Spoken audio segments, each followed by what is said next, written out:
sobre esse assunto, né? A gente conversa agora com a especialista em comércio exterior pela FGV, a Rebeca Lucena. Boa tarde, Rebeca. Muito obrigada pela participação aqui no Poder Expresso. A gente quer saber se o fim das tarifas, né, desse tarifaço imposto aos produtos brasileiros pelos Estados Unidos, será que está fim mesmo de se encerrar? Essa é a expectativa. Tivemos aí já 3 reuniões entre Mauro Vieira e Marco Rubio, os 2 negociadores, né, entre as partes, estão se falando. Como que a senhora, então, avalia esse novo encontro? Boa tarde. Boa tarde, Vitória. Obrigada pelo convite. É um prazer estar aqui com vocês.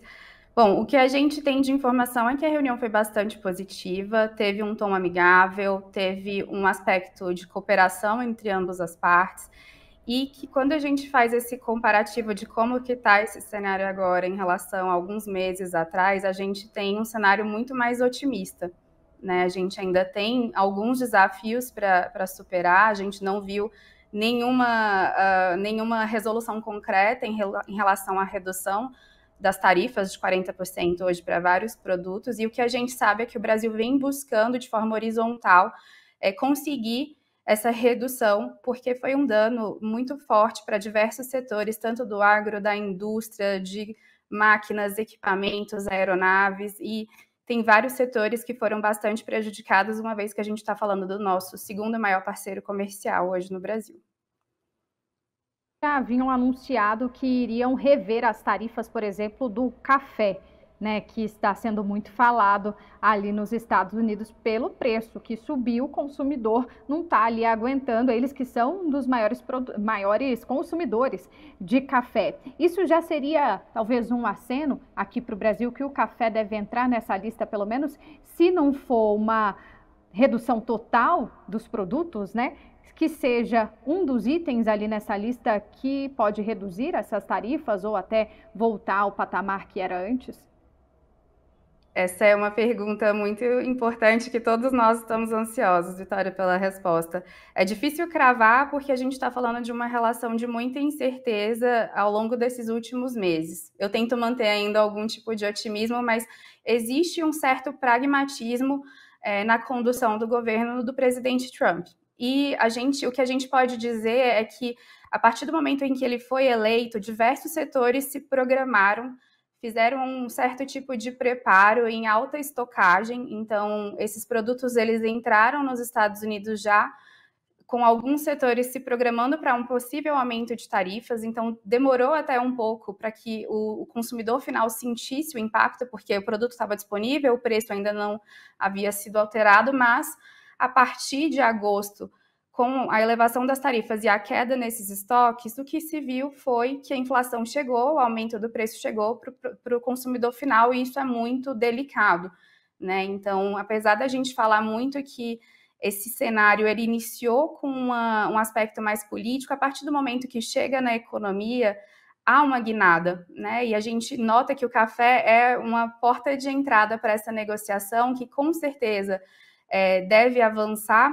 E eu acredito que sim, respondendo a sua pergunta em relação ao café, porque é um dos produtos em que o Brasil exporta em grande volume para os Estados Unidos. Então, se não for do Brasil, é muito difícil que eles consigam achar outros parceiros que consigam atender em volume e qualidade do café que chega para lá. Apostaria que pode ser uma ótima porta de entrada para essa negociação, mas que tem uma cesta de produtos ainda muito extensa para ser negociado.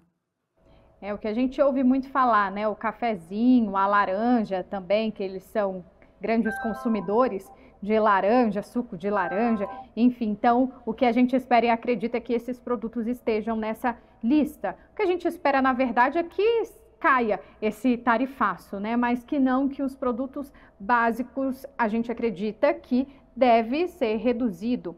Mas a senhora acredita que o acordo que houve recentemente entre China e Estados Unidos pode ter algum impacto no Brasil? Com certeza, Vitória. A gente sabe que qualquer tipo de acordo ele muda substancialmente o fluxo de comércio global. e a gente tinha um volume de produtos que era exportado para ambos os países e que também chegava aqui no Brasil.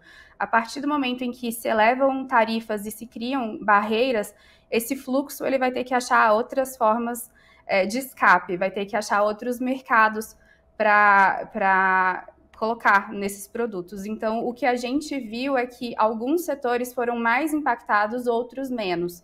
E, de toda forma, o Brasil ele vem adotando uma postura muito pragmática em relação a tudo isso que está acontecendo. Então, foram várias missões internacionais sendo levadas adiante com o setor empresarial. O Brasil está buscando novos parceiros comerciais. A gente sempre fala que toda crise ela gera também uma oportunidade. Então, a gente está tentando, via governo, com o setor privado, buscar esses novos parceiros para que a gente não enfrente só uma concorrência do mercado asiático, que vem brigando por preços aqui no Brasil, mas que a gente também consiga, com até programas internos que o Brasil vem lançando ao longo dos últimos meses, como uma forma de socorrer esses setores que foram mais afetados.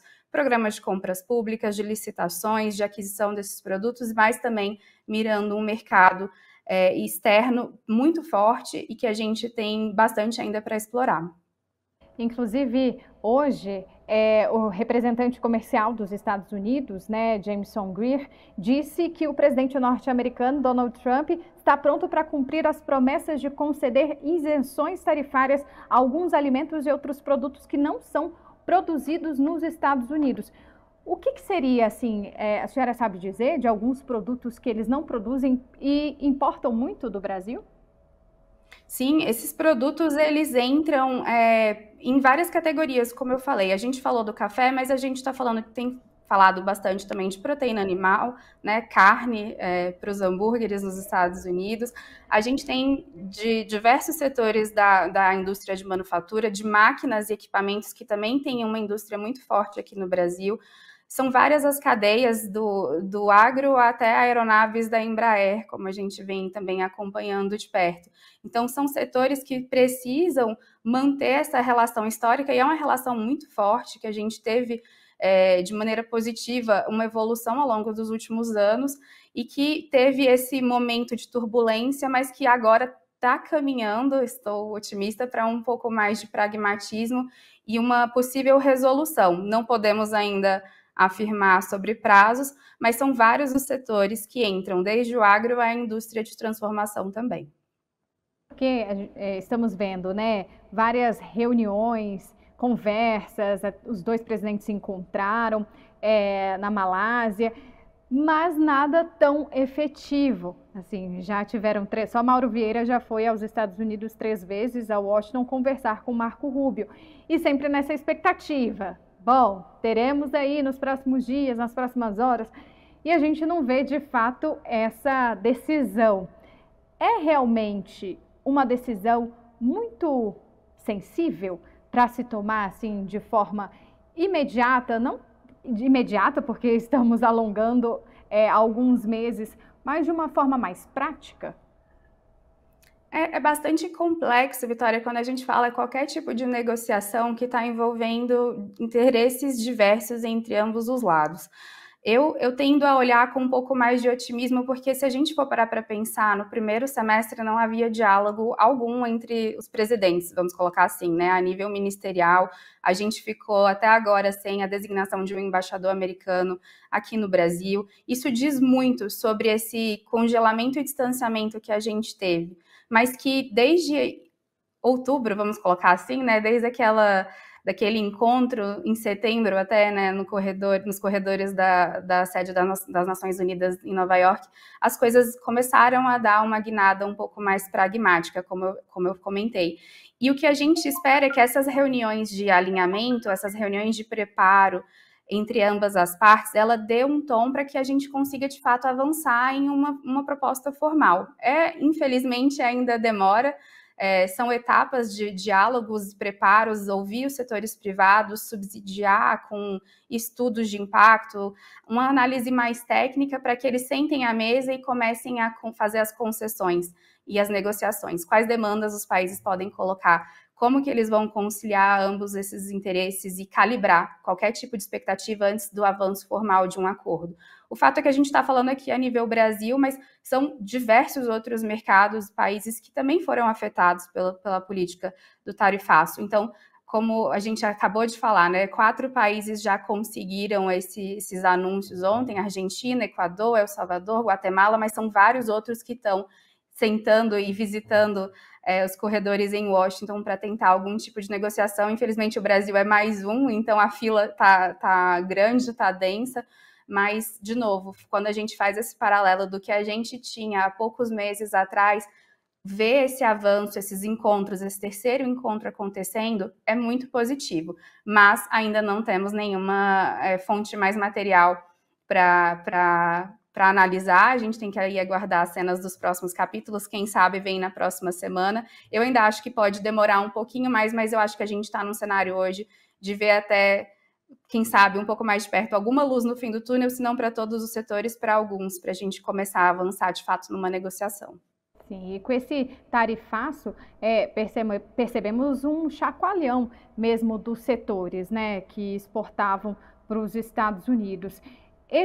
Como que ficou, como que a senhora avalia a relação do Brasil com outros países tendo que manter esse diálogo, tentar vender de alguma forma esses produtos que iam para os Estados Unidos agora para outros países? Essa pergunta é muito importante, Vitória, porque o Brasil já tem uma postura de buscar essa diversidade nas relações comerciais há bastante tempo. O próprio presidente Lula ele busca estar nessas negociações, visitar outros parceiros, conversar com outros mercados.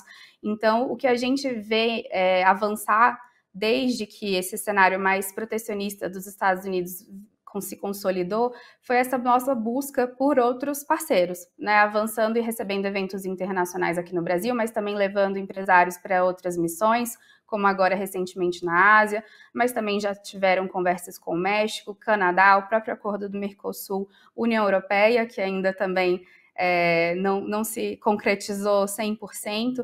Então, o Brasil ele vem buscando, sim, alternativas para minimizar o impacto e para a gente conseguir bons mercados e ótimos parceiros comerciais para os nossos produtos aqui. E a senhora acredita que esses mercados que conseguiram ter esse acesso a outros países vão acabar cedendo menos aos Estados Unidos, já por essa incerteza, sem saber se algum tipo de tarifa pode retornar? Aí, às vezes, o que era mandado 60% dos produtos para os Estados Unidos, agora, como conseguiram um novo mercado, esse número deve reduzir? Eu acredito que a gente ainda vai ter uma predisposição muito grande para essa negociação com os Estados Unidos. Falando de Brasil especificamente, eu acho que qualquer outro mercado, porque eles têm um mercado consumidor muito grande, uma economia muito forte e um nível de estabilidade comercial que a gente sempre viu e marcou muito essa relação comercial dos Estados Unidos com outros países. Então, é muito difícil hoje você não ter ou não querer ter essa relação próxima e esse bom andamento entre países. Então, eu acredito que a tendência é que a gente tente conciliar os interesses americanos, mas também com os brasileiros. A gente sabe que eles estão atentos para questões de terras raras, e aí gera um embate também, né, com o mercado chinês. Então, todos os países que estão tentando algum tipo de negociação, alguma concessão para melhorar esse cenário de tarifa, está considerando o que pode ser até um cenário de ganha-ganha. Então, é nesse tom que o Brasil está tentando caminhar, é nesse tom que a gente está tentando colocar as nossas negociações, mas, de novo, sem perder o foco de que outros mercados também podem ter um papel relevante. Mas, em termos de volume, a gente está falando de um volume muito alto, não só dos Estados Unidos com o Brasil, mas dos Estados Unidos com outros mercados também. Qual o setor mais prejudicado, que não conseguiu, de fato, conseguir outros mercados?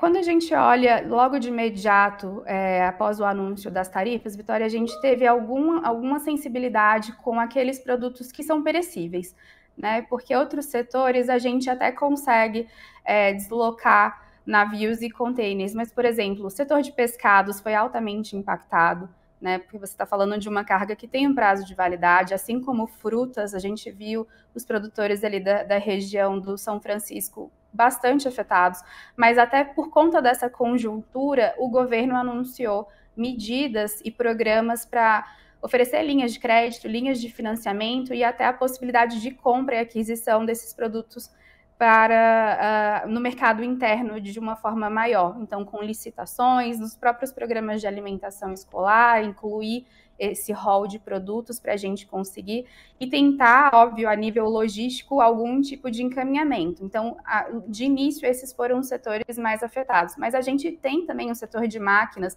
um setor de celulose, um setor de carne, né, de proteína animal, de frutas, de suco de laranja, de café, que também sofreu bastante o impacto, porque em volume era muito representativa essa relação e o preço das tarifas acabou inviabilizando esse processo. Então, logo de cara eu falaria entre esses setores, mas são vários setores ali na lista, a planilha é bem longa em negociação.